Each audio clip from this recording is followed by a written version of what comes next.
Derlene Hirtz is a certified NLP trainer, business mindset coach, author, and speaker. She has a holistic approach that combines the power of effective communication with strategic thinking and mindset optimization.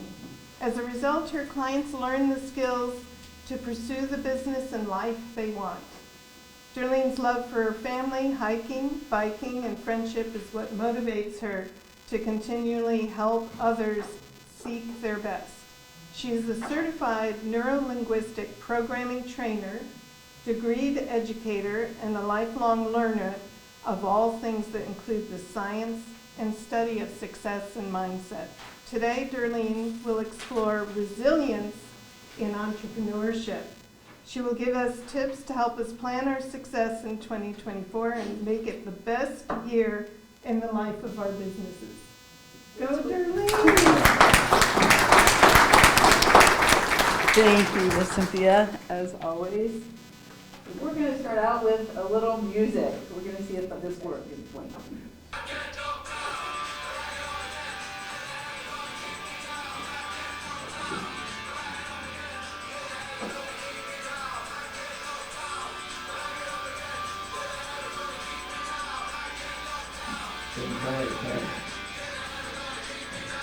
And that is entrepreneurship resilience.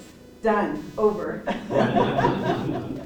So today I do want to talk about some resilience in entrepreneurship. So why resilience matters. From my perspective, being an entrepreneur for the last 8 years, this is sort of what I have really seen where resilience is so important. Not only in myself, but what I've witnessed from other people. And navigating the uncertainty, right? The whole idea that if you build it, they will come, that's only in baseball.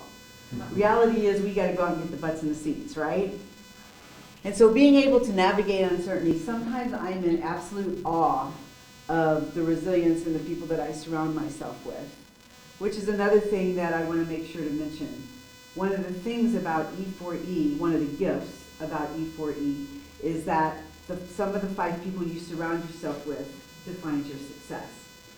And being around each other in uncertain times, right, all I have to say is COVID, and that throws us back into the most uncertain time that we've had in recent memory, and probably, hopefully, during our entire lifetime as entrepreneurs and business owners.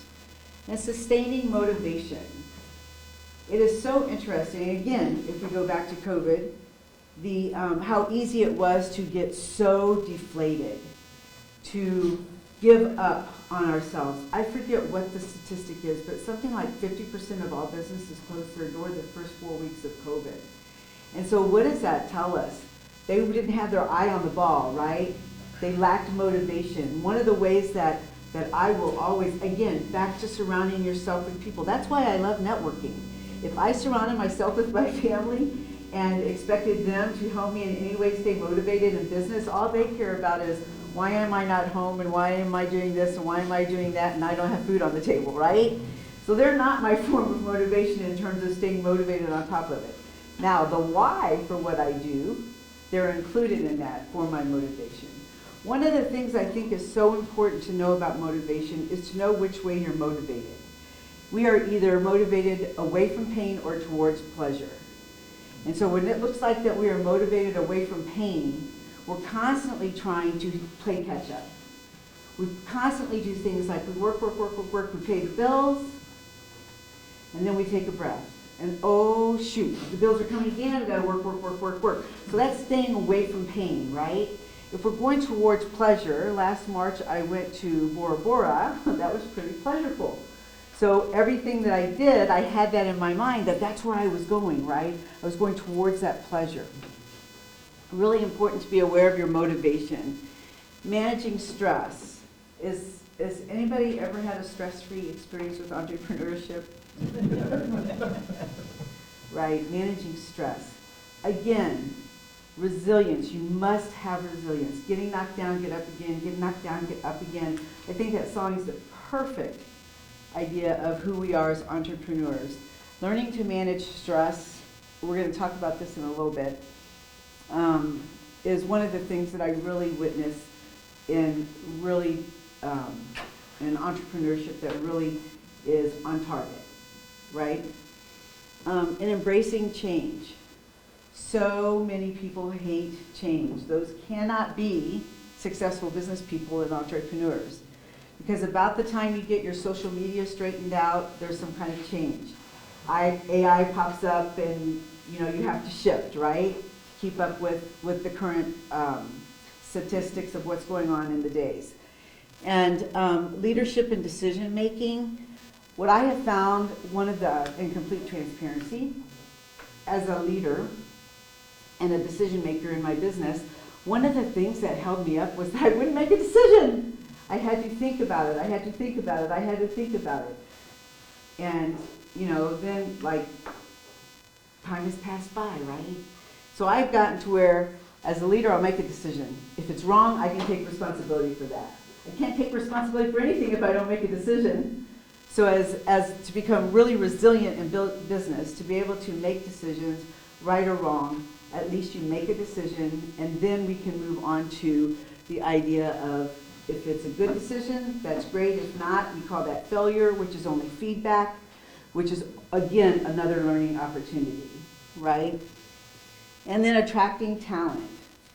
People love working for resilient entrepreneurs because they know that they can trust them, and they know that they're going to probably have a job tomorrow because the person that they're working for is so resilient. So what is resilience? It's really a life skill acquired over time. And it's not a crisis-only situation, which I'm in a book called Resilience, imagine that. It's an anthology built around the GRIT series in St. Louis. And I picked resilience because somebody had said to me, the thing I admire most about you? It was a young person. And I said, no, and you never know what's coming out of their mouth, right? And she said that you're resilient. I see that you're resilient. You always come back. You always get back up. And I hadn't really seen that in myself until I actually pinned it, right? When I actually pinned some of the things that went on in my life and my ability to get back up and take advantage of the challenge, and seeing it as an opportunity to grow. If we ever look at a challenge as the definition of challenge, we're never going to move our businesses forward. We're never going to move our lives forward because we get stuck, right? So we're going to play a little game, guess the person. This person, his company was Trafo Data. It failed miserably, absolutely miserably. The product didn't even work when they went to present it to the potential customers. Any guesses? Elon Musk? No, you're on the right trail though. It was actually Bill Gates. Okay. At 13, a shark attacked her and resulted in her losing her arm. And she was back on the surfboard 2 months later. And within 2 years of that, she won a national surfing competition. Brings tears to your eyes, doesn't it? So her name is Bethany Hamilton. Wow. This person dropped out of school at 15 to actually support his family. His father wasn't bringing in any income. And he went from lower middle class to absolute poor. And then he went from driving his dad to a comedy club to becoming one of the best known mega stars in the comedy world. Seinfeld? Nope. Bill Cosby. Jim Carrey? Who said that? Jim Carrey. Good job. Oh. Yeah. This person she was a product, her product was rejected time and time again. And she finally got it into the store. And when she got it into the store, it didn't sell. It just sat on the shelves. And it wasn't until she actually physically went in there, what she did was she actually got her girlfriends, and they went into the store and they would try this on and they would start bragging about it and other people would hear about it. So then the customers were curious. I thought that was ingenious, right? And then they started buying her product. I know the product, I can't remember her name. Sphinx. Yep, Sphinx. Oh. Sarah Blakely. Yeah, so she just took matters into her own hands. And she started attracting her clients then. And I think that, I'm gonna just be real, I think Oprah really helped her out too. So how to grow resilience? The power of our language. What we focus on grows, right? And so it's the way that we speak to ourselves and that we speak to others, because when we speak to others, it's just like we're speaking to ourselves. So when we use words like I can't, I won't, I don't know, all of those words are such negative ideas that we put into our head, right? And the power that is behind that is a power that doesn't serve us. So when we are talking to ourselves, the power of our language, when we think, I can't do that, if we would reframe that and say, what if I could do that? And just standing here telling you that, like just using those words in front of you, that even elicits a certain power internally inside of me, just standing here having you guys, or just saying that to you guys. And anchoring positive states. So many times, we don't take advantage of opportunities. Just like when I just played, I get knocked down, I get up again. If we would actually anchor that and always keep that in mind, because that is now what happens when I talk about resilience. I think of that song, and it's a different motivation behind that, right? I anchor that state. I actually wear this ring on my finger because it's an anchor for me of the success that I've had academically and in training NLP. And so every time before I go on stage or I'm going to have a serious conversation, I always touch this because it's an anchor for me. I remember all the work that it took for me and growth. Work is one thing, growth is a whole other thing, right? That it took for me in order to grow. And be aware of your state. Always being aware of our state. People always say to me, well, actually, last night I was at a networking event and a lady said, she laid back completely, I can't wait for 2023 to end. And so here she is wasting the next week and a half of her life waiting for it to end. And I did not know her. And I was sitting there looking at her and I thought, oh my gosh. She could decide this minute right now to change her state. And the feedback that I get is, you can't understand, you don't know what it's like, right? This whole long list of woe is me. They start with the power of their language, the things that they say to themselves. But I just want to show you the power of how we're capable of changing our state. And we're not even going to try for this. We're just going to play this song. Because this song right here to me, absolutely, you cannot hear this song and just not change where you're moving. Right? It's a toe catcher, right?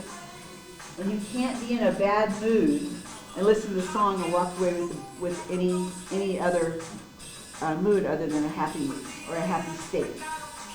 Your parents even gonna dance.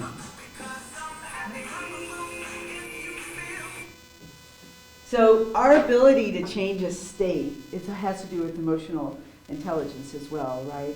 Being able to change our state immediately upon any kind of given situation is so important to be a resilient entrepreneur. Because reality is, we get in front of people, we have experiences with our clients and customers that are maybe what we would even call unhealthy. And our ability to just look at them and be able to change our state from frustration or anger or surprise to a state of, what can I do to help? What is my responsibility in this? Just immediately change that to one that will allow us to actually want to get out of bed tomorrow and do this again. And then the power of a positive mindset. That almost goes without saying, however, when we think about the majority of our life is spent in negative thoughts, that's what science tells us, that we have 60 to 90,000 thoughts a day. 80% of them are, 94% of them are negative, and 84% of them are repeatable the next day. This is our clients and our customers. That's what they're coming to us with. So it's up to us to create a positive mindset and be able to really fully function in our resilience so that we can truly show up and help people. So you get to say, what is my resilience story, right? And we have many, many of them. And if you can't think of a resilient story, that means you're thinking of a story where you're not resilient. And the really cool thing about that is that you have that power to change that story to one of resilience.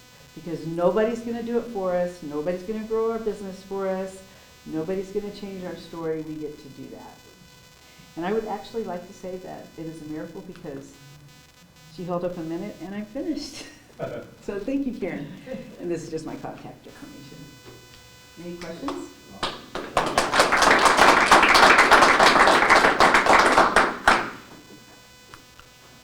Any questions for? I just want to say thank you for putting that I Get Knocked Down song out, because now I've got, it's Tub Thumpin' by Chumbawamba is the song. You can say that 3 times in a row if you try. But it's in my head now, and I've got the biggest smile on my face and inside, so thank you very much. You're most welcome. That like totally makes my day. Yeah.